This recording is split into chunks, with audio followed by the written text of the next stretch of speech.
Time ஒரு 3000 ரூபா 4000 ரூபா முதலீடு போட்டு நம்ம கண்ணை வச்சாச்சு. ஒரு நாளைக்கு குறைஞ்சது 5000 6000 6 அடி இருக்கணும். நம்ம இப்போ 6 அடி வைக்கும்போது பார்த்தீங்கன்னா இது வந்து இப்படி ரொம்ப தட்டிட்டு கிடக்கும். இது வந்து பாம்பு. ஆமா, நம்ம செடியெல்லாம் பார்த்தீங்கன்னா இந்த செடிக்குள்ளேயே கிடக்கும். திடீர்னு பூ எடுத்துட்டு இந்த செடிக்கு வர மாதிரி இருக்கும், சருன்னு கிலோடி போகும். பாம்பு ஈஸியாக போய் எடுத்துட்டு இப்படி ஈஸியாக வரலாம். இல்லைன்னா இடிச்சுக்கிட்டு போவோம், அந்த இந்த இதெல்லாம் அப்படியே ஒடிஞ்சிரும், அந்த மாதிரி ஆயிடும். தோண்டி சும்மா வச்சு அப்படியே மண் போட்டு சுற்றி பண்ண மாதிரி போட்டுடணும்.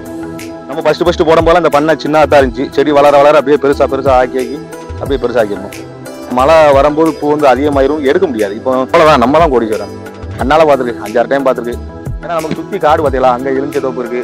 நம்ம என்ன கரம்பு அடிச்சு போட்டிருந்தோம், அது பாதி வச்சுட்டோம், காலி ஆயிடுச்சு. இதுக்கு முன்னாடி கரம்பு இப்படி சைடில் போட்டுவிட்டோம்னா அது என்னன்னா நம்ம தண்ணி வாய்ச்சும் போது கூட ஒரு 2 நாள் அந்த ஈரப்பசத்தை வந்து பிடிச்சி வைக்கும். அது பாம்பே அடையுது. குறைஞ்சது ஒரு நாளைக்கு 3000 ரூபா 3500 ரூபாய்க்கு ஒரு நாளைக்கு வருமானம். அதாவது பொங்கல், தீபாவளி, மூர்த்த நாளில் அதிகமாக இருக்கும். நீங்க சொல்றத பார்த்தா 10 நாள் 40,000, நீங்க ஒரு மாசத்துக்கே 1,20,000 ரூபாய் எடுத்துடலாம் அப்படிங்கறத கான்பிடண்டா சொல்றீங்க. ஆமா, எடுத்துலாம். இந்த மூர்த்த நாளை கணக்கு பண்ணி நல்லா பருவப்படுத்துவோம். தண்ணி வச்சு மருந்து இருந்து அடிச்சு கரெக்டா பருவப்படுத்துவோம். விவசாய உறவுகளுக்கு வணக்கம். குறைந்த முதலீட்டுல அதிக லாபம் எப்படி பெறலாம் அப்படிங்கறத பத்தி தான் இந்த வீடியோல நம்ம ஃபுல்லா பார்க்க போறோம். சோ வீடியோவை ஸ்கிப் பண்ணாம பாருங்க. ஒரு டைம் நம்ம அந்த கண்ணு வாங்கி வைக்கிறது தான். அதுக்கப்புறம் வந்து முதலீடு வந்து எப்பவுமே வந்துட்டு இருக்கும். நம்ம வந்து முதலீடு வந்து பண்ண வேண்டாம், அதுவாகவே வந்துட்டு இருக்கும். இது எத்தனை வருஷத்துக்கு பூ கொடுக்கும்? பூ இது இப்போ நம்ம வந்து வச்சு பார்த்தீங்கன்னா இது ஒரு கரெக்டா 5 வருஷம் ஆகுது. இன்னும் பூ கொடுத்துட்டு தான் இருக்கு. இன்னும் ஒரு உங்களுக்கு இது கொடுக்கும், ஒரு 10 வருஷத்துக்கு மேல வரும் எப்படியாது. எது மாதிரி மண்ணை நான் தேர்ந்தெடுக்கணும்? மண் இப்போ வந்து பார்த்தீங்கன்னா நமக்கு வந்து செவக்காட்டு மண்ணு தான். செவக்காட்டு மண்ணில் நல்லா வரும். கரசக்காட்டுல மண்ணில் வந்து அவ்வளவா வராது. உள்ள போய் மழை டயத்துல நம்ம போய் எடுக்க முடியாது. இது வந்து அப்போம்னா மழை டயத்துல மட்டும்தான் பூங்கிறது வருமா? ஆமா, மழை டயத்துல தான் கரெக்டா. இன்னும் இப்போல்லாம் இந்த மாசம்லாம் எடுத்துக்கிட்டு தான் இருக்கும். டெய்லி ஒரு 300 ரூபா 400 ரூபாய்க்கு ஒரு இடம் போகுது. ஒரு எடை 300 ரூபா 400 ரூபாய்க்கு போகுதுங்களா? இல்ல மொத்தமாவே 300 400? இல்ல, ஒரு இடம் ஒரு இடங்கிறது சங்கரன் கோயில் இதுக்கு பார்த்தீங்கன்னா 400 கிராம். கோயில்பட்டி இதுக்கு வந்து பார்த்தீங்கன்னா 200 கிராம். அப்படிங்கிறது. ஆமா, இப்போ சங்கரன் கோயிலுக்கு வந்து 400 கிராம் வந்து பார்த்தீங்கன்னா 400 ரூபாய்க்கு போச்சுன்னா, கோயில்பேட்டில் 200 கிராம் வந்து 200 ரூபாய்க்கு அந்த மாதிரி போகும். சரி, இப்ப மண்ணை வந்து செவக்காட்டு மண்ணை தேர்ந்தெடுத்தாச்சு. அதுக்கப்புறம் கண்ணு வந்து எங்க வாங்குவீங்க? கண்ணு இங்க பக்கத்துல நிறைய பண்ணைகள் இருக்கு. அவங்க வந்து அது பதியம் போட்டு செஞ்சு பாக்கெட்ல வச்சிருப்பாங்க. அதை நம்ம அப்படியே வாங்கிட்டு வந்து செஞ்சு அப்படியே வைக்கிறது தான். எத்தனை அடிக்கு ஒருக்க கண்ணு வைக்கணும்? நம்ம வந்து பாத்தீங்கன்னா ஃபர்ஸ்ட் வச்சது 6 அடிக்கு, இந்த சைடு 6, அந்த சைடு 6, அந்த சைடு 6 அப்படி வச்சோம். 4 சைடுமே 6. ஆமா, 6 அடி இருக்கணும். நம்ம இப்போ 6 அடி வைக்கும்போது பாத்தீங்கன்னா இது வந்து இப்படி ரொம்ப தட்டிட்டு கிடக்கும். இது வந்து பாத்தீங்கன்னா இப்ப நம்ம சீசன் வந்தோடனே ரொம்ப பெருசா இருந்தது, அந்த காஞ்ச குச்செல்லாம் வெட்டி அரைக்கி விட போய் இப்ப கொஞ்சம் சின்னதா இருக்கு. இல்லைன்னா இப்படி ரொம்ப இடிச்சுட்டு கிடக்கும். அதனால வந்து கண்ணு அடுத்து யாரும் வைக்கிற மாதிரி இருந்துச்சுன்னா 8 அடிக்கு வைங்க.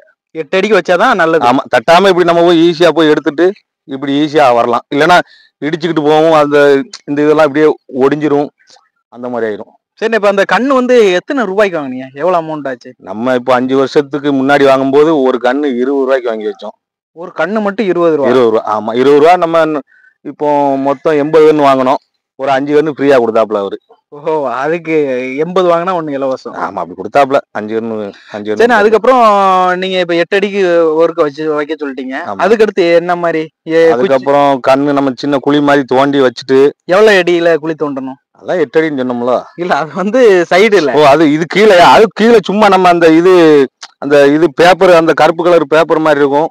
அதை பிச்சுட்டு சும்மா வைக்கிற மாதிரி தான். நம்ம ஃபர்ஸ்ட் வைக்கும்போது சும்மா கைட்டே தோன்ற மாதிரி தான் இருக்கும். தோண்டி சும்மா வச்சு அப்படியே மண்ணு போட்டு சுத்தி பண்ண மாதிரி போட்டுடணும். நம்ம ஃபர்ஸ்ட் போடும் போல இந்த பண்ணை சின்னதா இருந்துச்சு. செடி வளர அப்படியே பெருசா ஆக்கி அப்படியே பெருசாக்கிடணும்.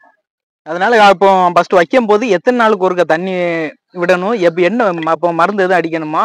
சின்ன செடியா இருக்கும்போது மருந்தெல்லாம் அடிக்க வேண்டாம். நம்ம வச்சுட்டு ஒரு நாள் விட்டு ஒரு நாள் தண்ணி விட்டுட்டு செஞ்சுட்டு அதுக்கப்புறம் வந்து பார்த்தீங்கன்னா ஒரு கொஞ்சம் ஓரளவுக்கு பூ வர்ற மாதிரி இருக்கும்போது மட்டும் மருந்து அடிக்க வேண்டியிருக்கும். தண்ணி பாய்ச்சறதெல்லாம் எப்படிண்ணே? தண்ணி வந்து நமக்கு சின்ன கண்ணா இருக்கும்போது வாய்க்கால் விட்டு தான் பாய்ச்சணும். இப்போ வந்து சின்ன மோட்டர் போட்டு, ஏன்னா வாய்க்கால் விட்டு பாய்ச்சினா வந்து தண்ணி வந்து ரொம்ப வேஸ்ட் ஆகுது. ஏன்னா சின்ன கண்ணா இருக்கும்போது நம்ம சரின்ட்டு அது நல்லா வளரணும்னு பண்ணோம். இப்போ பண்ணும்போது நம்ம இது மோட்ரு வந்து பெரிய மோட்ரு, தண்ணி ரொம்ப ஃபாஸ்ட் வரனால தண்ணி அங்கங்கே வேஸ்ட்டாக போகுதுங்கிறனால இப்போ 12,000 ரூபாய்க்கு ஒரு மோட்ரு வாங்கி இந்த வருங்க டீப் கிடக்கு வருங்க. இந்த டீப்டே நம்ம பாய்ச்சிக்கிறது. டீப்பு மூலமே ஆமா. தேவைப்பட்ட தண்ணியை எடுத்து ஆமா. விட்டுக்கிறது. தண்ணியை வந்து சேமிக்கணுங்கிறதுக்காண்டி வேஸ்ட் ஆகக்கூடாது அப்படிங்கிறதுக்காண்டி சின்ன மோட்டர் வாங்கி போட்டு சின்ன பைப் போட்டு பாய்ச்சிக்கிறோம். அது ஏன் வீட்டம்மாவே பாய்ச்சிக்கிறோம் தண்ணி. அதனால பெண்களே எல்லாமே ஆமா. பாத்துக்குவாங்க. இப்போ பெரிய மோட்டர்னா நம்ம தான் மம்பட்டியை போட்டு வெட்டிட்டு வச்சுட்டு கிடக்கணும். இதுனா சின்ன பிள்ளைய கூட இது போட்டு வந்து என் வீட்டம்மாவே பாய்ச்சிக்கிறோம். அதனால தண்ணி வந்து இப்போ வந்து பைப்பு தான். இது வைக்கிறதுனால எதுவும் வருமானம் உங்களுக்கு கிடைக்குதா இல்லாட்ட நஷ்டத்துல விவசாயம் பண்ணாலே நஷ்டம் அப்படிங்கறத சொல்றாங்க. இது இது வந்து எப்படி? வருமானம் வந்து நமக்கு வந்து என்ன சொல்றது, காலையில வீட்டாளுகளே வந்து எடுத்துக்கிருவோம். காலையிலனா எத்தனை மணில இருந்து காலைல எடுப்பீங்க? வீட்டாளுக கரெக்டா ஒரு 6 மணி 5:30. பூ இப்போ வந்து கம்மியா தான் வருது. அடுத்து மழை வரும்போது பூ வந்து அதிகமாயிரும், எடுக்க முடியாது. இப்போ எங்க வீட்டுல பாத்தீங்கன்னா எங்க வீட்டம்மா, அப்பா, அம்மா, அக்கா, நானு 5 பேர் எடுக்கோம். 5 பேருமே எடுக்க முடியாது. 11 மணி ஆயிரும்.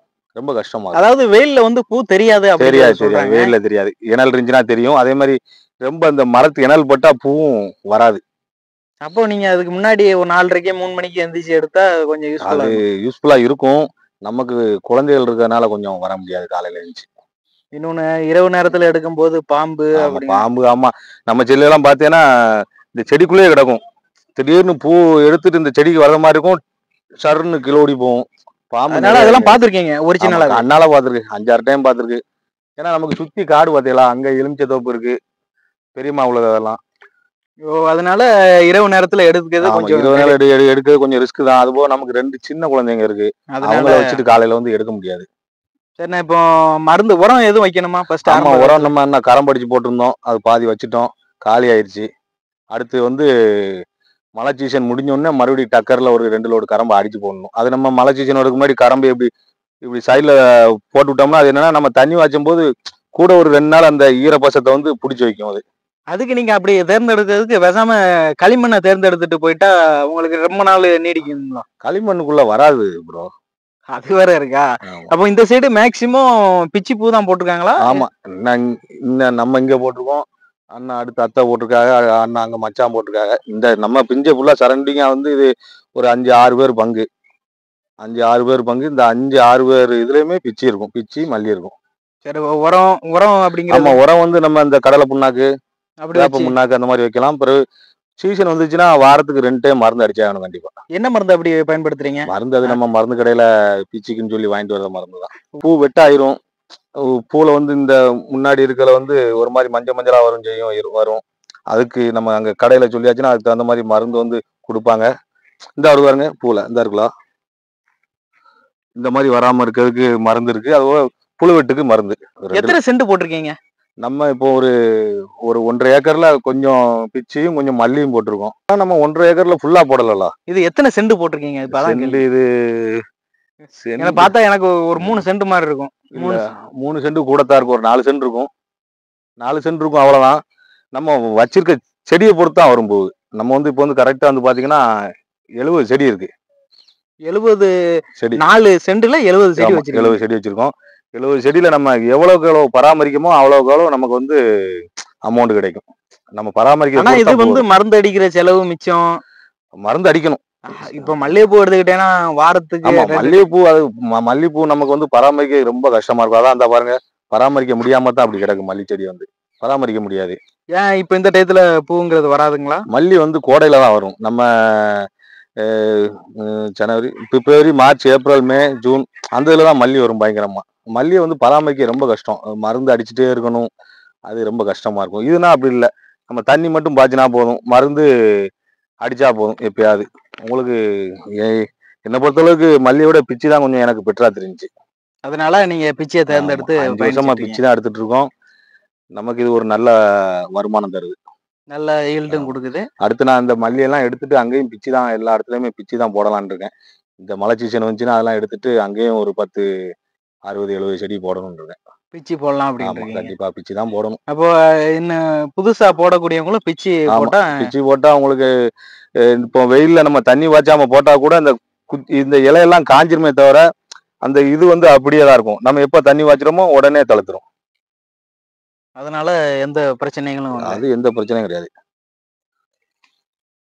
இதை வச்சுதான் நீங்க வந்து சக்சஸ் பண்ணிட்டு இருக்கீங்க இல்லையா? சக்சஸ் பண்ணிட்டு இருக்கோம். நம்ம நிறைய நமக்கு இருந்த கடன்கள் எல்லாம் இதை வச்சுதான். இப்போ நம்ம இது எப்படின்னா, இப்போ நம்ம எடுத்து நம்ம வியாபாரி ஒருத்தர் இருப்பாரு இங்க இருந்து.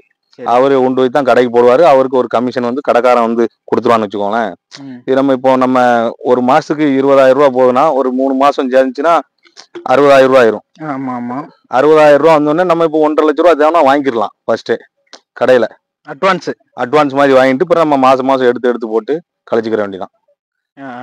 இப்ப அதனால இன்னைக்கு இப்ப பூ எடுத்தீங்களா? ஆமா, இன்னைக்கு எடுத்தாச்சு. எடுத்து முடிச்சு எல்லாரும் வீட்டுக்கு போயிட்டாங்க. நான் தான் சரி இந்த தென்னை மரம் எல்லாம் கொஞ்சம் இதுவா இருக்குன்ட்டு கொஞ்சம் தண்ணி வாய்ச்சலாம்ட்டு நிக்கேன். இப்ப தென்னை மரம் இது எல்லாமே நம்ம தானே? ஆமா, எல்லாம் தென்னை எல்லாம் இருக்கு. தென்னை, கொய்யா, மா, கருவேப்பிலை, அதாவது வீட்டுக்கு தேவையான இது எல்லாமே நீங்க வச்சிருக்கீங்க. கருவேப்பிலைனா கருவேப்பிலைக்கு இருக்கு, முருங்கைக்காய் வச்சிருக்கீங்க, கருவேப்பிலை வச்சிருக்கீங்க, மாமரம், வாழை எல்லாமே இருக்கு நம்மகிட்ட. அப்படிங்கப்ப நீங்க ஒரு விவசாயத்துல வந்து முக்கிய பங்கு வச்சுட்டு வரீங்க. ஆமா. அதுபோக இப்போ மழை சீசன் வந்துச்சுன்னா தக்காளி, மிளகா அந்த மாதிரி ஏதாவது போட்டுக்கிறோம் உள்ளே. அதனால கடைக்கு போக வேண்டிய அவசியம் கிடையாது. நமக்கு தேவையானது தக்காளி, அவரை, மிளகா எல்லாம் தோட்டத்துக்குள்ளேயே போட்டுக்கிறோம். ஏன்னா வெயில் டயத்துல கொஞ்சம் இது பங்குங்கிறதுனால கொஞ்சம் தண்ணி வந்து பற்றாக்குறைனால அந்த காய்கறிகள் போடுறதுக்கு கொஞ்சம் வாய்ப்புகள் கம்மி. அதனால பிச்சு பூ வச்சு. ஆமா, இந்த நம்ம கிணத்துலயும் தண்ணி கொஞ்சம் பற்றாக்குறை தான். அது தூர் அடிக்கணும் செய்யணும். அடிச்சாச்சுன்னா தண்ணி இருக்கும். அப்புறம் எப்பவும் போல விவசாயம் நம்ம கோடையிலையும் பண்ணிக்கலாம். அதனால புது விவசாயிகள் வந்து எல்லாருமே பிச்சு பூ போட்டா நல்ல வருமானம். நம்ம ஒரு டைம் நம்ம வந்து முதலீடு போட்டா போதும், அது வந்து வருமானம் வந்துகிட்டே இருக்கும். நம்ம வருஷம் இந்த மற்றது மாதிரி இந்த கடலை, மக்காச்சோளம் அது மாதிரி நம்ம ஃபர்ஸ்ட் நம்ம ஒரு அமௌண்ட்டை போட்டு எடுக்கிற மாதிரி கிடையாது. இது ஒரு டைம் நம்ம அமௌண்ட் போட்டா போதும், 10 வருஷத்துக்குனாச்சும் அது வருமானம் கொடுத்துட்டே இருக்கும். சரி, உங்க செய்தி வந்து எல்லாத்துக்கும் கொஞ்சம் புரிஞ்சிருக்கும்னு நினைக்கிறேன். ஆமா, என்னை பொறுத்தளவுக்கு அடுத்து யாராவது விவசாயம் பண்ணணும், நம்மகிட்ட அவ்வளவா அமௌண்ட் இல்லை அப்படின்னா வருஷம் நமக்கு நல்ல ஒரு முதலீடு வேணும்னா ஒரு டைம் ஒரு 3,000 ரூபா 4,000 ரூபா முதலீடு போட்டு நம்ம கண்ணை வச்சாச்சுன்னா 6 மாசத்துலயே அந்த கண்ணு வச்சு 6 மாசத்துலயே நமக்கு வருமானம் தர ஆரம்பிச்சு. 6 மாசம் தான். 6 மாசம் தான் நமக்கு இவ்வளவு இருக்கும் போதே பூ வந்துடும். அப்புறம் 6 மாசத்துல இருந்து வருமானம் அப்படிங்கிறது வந்துடும். அது 10-15 வருஷத்துக்கு ஈல்டும் கொடுத்துரும். ஆமா, ஈல்டு கொடுத்துரும். இப்போ எனக்கு முன்னாடி சித்தப்பா தான் போட்டிருந்தாரு ஃபர்ஸ்ட் அங்க. அதுக்கப்புறம் வந்து இது நம்ம இடம் கிடையாது, வீட்டை மாடம் தான். அவளை மேரேஜ் பண்ணதுல இருந்து தான் இங்க கண்ணு 2வது நான் தான் போட்டேன். அதுக்கப்புறம் அத்தை அவங்க போட்டாங்க. இப்ப அங்க 2 மச்சா இருக்காங்க. அவங்களுக்கெல்லாம் நம்ம தான் ஐடியா கொடுத்து நம்ம தான். அப்ப நீங்க வந்து இந்த ஊர்ல உள்ள விவசாயி அனைவருக்கும் நீங்க தான் ஐடியா கொடுத்து அவங்கள போட வச்சிருக்கீங்க. அனைவருக்கும் சொல்ல முடியாது. அது ஒரு சிலவங்க ஆரம்ப காலத்துல பூ எடுக்கும்போது, அதாவது நீங்க போட்டு ஒரு 2 மாசத்துலயே 6 மாசத்துலயே பூ எடுக்கிறேன்னு சொன்னீங்க. அந்த 6 மாசத்துக்கு அப்புறம் அந்த 6 மாசத்துல எடுக்கும் போது பூ வந்து எவ்வளவு ரூபாய்க்கு போச்சு, எவ்வளவு இடம் வந்துச்சு? அப்போ நம்ம வந்து பாத்தீங்கன்னா தம்பி, கண்ணு வச்சு இந்த மல்லிச்செடி மாதிரி இருக்கும்போது பாத்துக்கோங்க, மல்லிச்செடி மாதிரி இருக்கும்போது நமக்கு வந்து 5 ரூபா 6 ரூபா மேக்சிமம் ஒரு 15 ரூபாய்க்குள்ள தான் போச்சு. மொத்தத்துக்கே 15 ரூபா தான் போகும். மொத்தத்துக்கே 15 ரூபாய்க்கு தான் போச்சு. ஆனா அந்த 6 மாசத்துல இருந்து அந்த ஒரு வருஷத்துக்குள்ள நமக்கு வந்து இப்ப மொத்தம் வந்து நமக்கு வந்து பாத்தீங்கன்னா இப்ப வந்து 9 இடம் 10 இடம் வரும். இப்போ 5 வருஷம் கழிச்சு சொல்றீங்களா? இல்ல, அந்த ஒரு வருஷத்துக்கு அப்புறமே. ஒரு வருஷத்துக்கு அப்புறமே 6 மாசத்துக்கு அப்புறம். அந்த 6 மாசத்துல இருந்து எடுக்க ஆரம்பிச்சு ஒரு மாசமா ஒரு மாசமா கூடி இப்போ வந்து நமக்கு வந்து குறைஞ்சது ஒரு நாளைக்கு 3,000 ரூபா 3,500 ரூபாய்க்கு ஒரு நாளைக்கு வருமானம் வருது. அதாவது காலையில 6 மணில இருந்து 10 மணி 11 மணி 11 மணிங்கிறது அதிகம் அப்படிங்கிறீங்க. 11 மணி தான், 11 மணி ஆயிரும். அப்படின்னா 11 மணி வரை எடுத்தா ஒரு 3,500ல இருந்து 4,000 ரூபாய் ஒரே நாள் வருமானம். ஒரே நல்ல வருமானம் வந்துடும். அதுவும் இந்த பொங்கல், தீபாவளி, முகூர்த்த நாள்ல அதிகமா வரும். அப்ப நீங்க சொல்றத பார்த்தா 10 நாள் 40,000, நீங்க ஒரு மாசத்துக்கே 1,20,000 ரூபாய் எடுத்துடலாம் அப்படிங்கறத கான்பிடென்ட்டா சொல்றீங்க. ஆமா, எடுத்துடலாம். 1,20,000 ரூபாய் அப்படிங்கிறது சும்மா ஒரு மாசத்துல கிடைக்கக்கூடிய வருமானம். இப்ப நம்ம பக்கத்துல எல்லாம் பாத்தீங்கன்னா அண்ணன் 100 செடி போட்டுக்காப்புல பிச்சு. 100 செடி போட்டுக்காப்புல அவருக்கெல்லாம் வருமானம் ஒரு நாளைக்கு குறைஞ்சது 5,000 6,000 வரும். 6,000 அப்படிங்கும்போது 3,000 18 1,80,000 2 லட்சம் ரூபாய். அவர் என்னதான் செலவு பண்ணி இருந்தாலும் தை மாசம் எல்லாம் குறைஞ்சது அவருக்கு அந்த ஒரு மாசத்துக்கு மட்டுமே 40,000 50,000 ரூபாய் வரும். அதாவது அந்த 2 நாள் கேப்லயே. ஆமா, அது சீசன் டைம் அப்படிங்கிறதுனால இப்போ முகூர்த்த நாள் அப்படிங்கறதுனால முகூர்த்த நாளுக்கு நல்ல ரேட்டு போகும். அதுக்காகத்தான் நீங்க விவசாயிகள் எல்லாம் காத்துட்டு இருப்பீங்கன்னு நினைக்கிறேன். ஆமா, எப்போ நமக்கு முகூர்த்த நாள் வருது. அப்போ உங்களுக்கு வருஷம் ஃபுல்லா 365 நாள் முகூர்த்த நாள் வச்சுட்டோம்னா என்ன செய்யும்? அவ்வளவுதான், நம்ம தான் கோடீஸ்வரனா மாறிடலாம். ஆமா, நம்ம வந்து கரெக்டா அந்த முகூர்த்த நாளை கணக்கு பண்ணி நல்லா பருவப்படுத்திடுவோம். தண்ணி வச்சு மருந்து இருந்து அடிச்சு கரெக்டா பருவப்படுத்துவோம். அதனால அந்த காலண்டரை வந்து நோட் பண்ணிட்டு இருக்கீங்க. ஆமா, முகூர்த்த நாள் போறது, நல்ல நாளே போறது. தேதியை பார்க்கலனாலும் பிரச்சனை இல்லை, விவசாயிகளை பார்த்து அந்த முகூர்த்த நாளை கரெக்டா சொல்லிடுறாங்க. கரெக்டா தெரிஞ்சிடும். சார், மிக்க நன்றி. உலகை காப்போம், உழவை மீட்போம்.